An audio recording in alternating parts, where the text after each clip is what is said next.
അപ്പോൾ എല്ലാവരും അടിപൊളിയായിട്ട് പഠിച്ചുകൊണ്ടിരിക്കുകയെന്ന് വിചാരിക്കുന്നു. അപ്പോൾ ഇന്നത്തെ വീഡിയോ എന്ന് പറയുന്നത് കുറച്ച് പേർക്കെങ്കിലും യൂസ്ഫുൾ ആവും എന്ന് ഞാൻ വിചാരിച്ചിട്ട് ചെയ്യുന്നൊരു വീഡിയോ ആണ്. അതായത് കുറച്ച് മോട്ടിവേഷൻ, പിന്നെ എങ്ങനെ ഒരു സ്റ്റഡി പ്ലാൻ ക്രിയേറ്റ് ചെയ്യണം, പിന്നെ നെക്സ്റ്റ് കുറച്ച് ടിപ്സ് ആൻഡ് ട്രിക്സും ഒക്കെ ഇൻക്ലൂഡ് ചെയ്തിട്ടുള്ള ഒരു വീഡിയോ ആണ്. അപ്പോൾ എല്ലാവരും എൻ്റെ വരെ ഒന്ന് കണ്ടു നോക്കാൻ വേണ്ടി ശ്രമിക്കുക.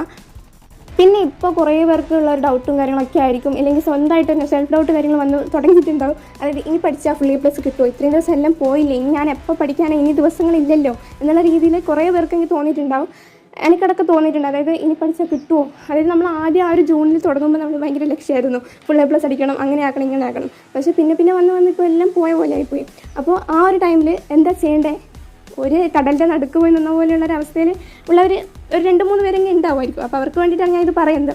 അപ്പം സത്യം പറഞ്ഞു കഴിഞ്ഞാൽ ഇനി പഠിച്ചാൽ ഫുൾ എ പ്ലസ് കിട്ടുമോ എന്നുള്ള ക്വസ്റ്റ്യന് സ്വയം ചിന്തിച്ച് നോക്കുക. ഇനി എന്നെക്കൊണ്ട്, അതായത് ഞാൻ പഠിച്ചു കഴിഞ്ഞാൽ ഫുൾ എ പ്ലസ് കിട്ടുമോ എന്ന് ചിന്തിച്ച് നോക്കുക. കാരണം ഓരോരുത്തർക്കും അവരെ പറ്റി അറിയുള്ളൂ. അതായത് ഇപ്പോൾ ഞാൻ വലിയ കാര്യത്തിൽ കിട്ടും എന്ന് പറഞ്ഞാൽ കാര്യമുണ്ടോ? ഇല്ല. നിങ്ങൾ സ്വയം ചിന്തിച്ച് നോക്കുക, നിങ്ങളെ കൊണ്ട് പറ്റുമോ, നിങ്ങളെ കൊണ്ട് കിട്ടുമോ എന്നുള്ള രീതിയിൽ ചിന്തിച്ച് നോക്കുക. അപ്പോൾ നമുക്ക് സ്വയം ആൻസർ വരും. അതായത് നമ്മളെ പൊട്ടൻഷ്യൽ അറിയുന്നത് നമുക്ക് മാത്രമാണ്. അപ്പോൾ അതിനുള്ള സ്വയം ആൻസർ നമ്മുടെ ഉള്ളിൽ തന്നെ വരും. അതായത് എനിക്ക് കിട്ടും, എനിക്ക് പറ്റും എന്നുള്ള രീതിയിൽ നമ്മൾ സ്വയം സെൽഫ് കോൺഫിഡൻസോട് കൂടിയിട്ട്, ഓവർ കോൺഫിഡൻസ് അല്ല, സെൽഫ് കോൺഫിഡൻസോട് കൂടിയിട്ട് പുഷ് ചെയ്യുക. നമ്മൾ നല്ല രീതിയിൽ എഫേർട്ട് ഇടുക, പഠിക്കുക, അത്രയേ ഉള്ളൂ.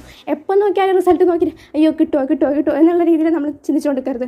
നമ്മൾ നല്ല രീതിയിൽ എഫേർട്ട് ഇടുക, പഠിക്കുക, ചെയ്യുക, അത്രയേ ഉള്ളൂ. എത്ര ടഫാക്കണമെങ്കിലും സിലബസിലുള്ള കാര്യമല്ലേ അവർ ചോദിക്കാൻ കഴിയൂ. സിലബസ് അടിച്ച് പുറക്കി അങ്ങ് പഠിച്ചിട്ടുണ്ടെങ്കിൽ പിന്നെ നമുക്കെന്തിനാ പേടി. അപ്പോൾ ഇത്രയൊക്കെ കേട്ടപ്പോഴെങ്കിലും കുറച്ച് പേർക്കെങ്കിലും മോട്ടിവേഷൻ തോന്നിയിട്ടുണ്ടാവും. അപ്പോൾ ഇനി എങ്ങനെയാണ് പഠിക്കാമെന്ന് വെച്ച് കഴിഞ്ഞാൽ, ഇനിയുള്ള ദിവസങ്ങളിൽ നിങ്ങൾ സ്വയം ഒരു സ്റ്റഡി പ്ലാൻ ഉണ്ടാക്കുക. അതായത് സ്റ്റഡി പ്ലാൻ വീഡിയോ ഒക്കെ ചെയ്യണമെന്നുണ്ടായിരുന്നു, പക്ഷേങ്കിൽ എൻ്റെ ഒരു സ്റ്റഡി പ്ലാൻ വെച്ചാൽ എല്ലാവർക്കും സൂട്ടബിൾ ആവുന്നില്ല, അതുകൊണ്ടാണ് പറയുന്നത്. അപ്പോൾ നിങ്ങൾ നിങ്ങളുടെ രീതിയിൽ ഉണ്ടാക്കുക. അത് സ്റ്റഡി പ്ലാൻ എന്ന് പറഞ്ഞാൽ വലിയ ചാർട്ടിലൊന്നും ആക്കേണ്ട ആവശ്യമൊന്നുമില്ല. അത് ജസ്റ്റ് നമുക്ക് ഒരു ഇതിന് വേണ്ടിയിട്ട് അത്രയേ ഉള്ളൂ. അപ്പോൾ മെയിനായിട്ട് ടഫായിട്ടുള്ള സബ്ജക്റ്റ് പഠിച്ച് തീർക്കാൻ വേണ്ടി നോക്കുക. അല്ലാണ്ട് ഈസി വെച്ചിരുന്ന് കഴിഞ്ഞാൽ എപ്പോഴും ടഫായിട്ട് തന്നെ ഇരിക്കുള്ളൂ. അപ്പോൾ ടഫസ്റ്റ് സബ്ജക്റ്റ് എങ്ങനെയെങ്കിലും ക്രാക്ക് ചെയ്ത് ഈസി ആക്കാൻ വേണ്ടി നോക്കുക, അത്രയേ ഉള്ളൂ. അപ്പോൾ ഇങ്ങനെയുള്ള ദിവസങ്ങളിൽ അങ്ങനെ പഠിക്കുക. പിന്നെ ഊണും ഉറക്കമില്ലാണ്ടെല്ലാം പഠിക്കണമെന്ന് ഞാൻ പറയില്ല. നമ്മൾ പഠിക്കുന്ന നേരം, അതായത് ഇപ്പോൾ നമ്മൾ 16 മണിക്കൂർ പഠിച്ചെന്ന് പറഞ്ഞിട്ട് കാര്യമില്ല. ഒരു 16 മണിക്കൂർ ഫോക്കസ് ആയിട്ട് പഠിച്ചിട്ടെങ്കിലേ കാര്യമുള്ളൂ എന്ന് വിചാരിക്കുന്ന ഒരു വ്യക്തിയാണ് ഞാൻ. അതുകൊണ്ട് അങ്ങനെ ടൈം കുറേ പഠിച്ചെന്ന് വെച്ചിട്ട് കാര്യമില്ല.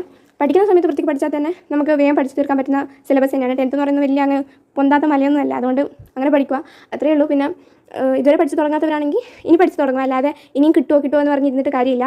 ഇനി ആകെ കുറച്ച് ദിവസങ്ങളേ ഉള്ളൂ. അപ്പോൾ ആ ദിവസങ്ങളിൽ വൃത്തിക്ക് എഫേർട്ട് ഇട്ട് പഠിച്ചിട്ടുണ്ടെങ്കിൽ എന്തായാലും കിട്ടും.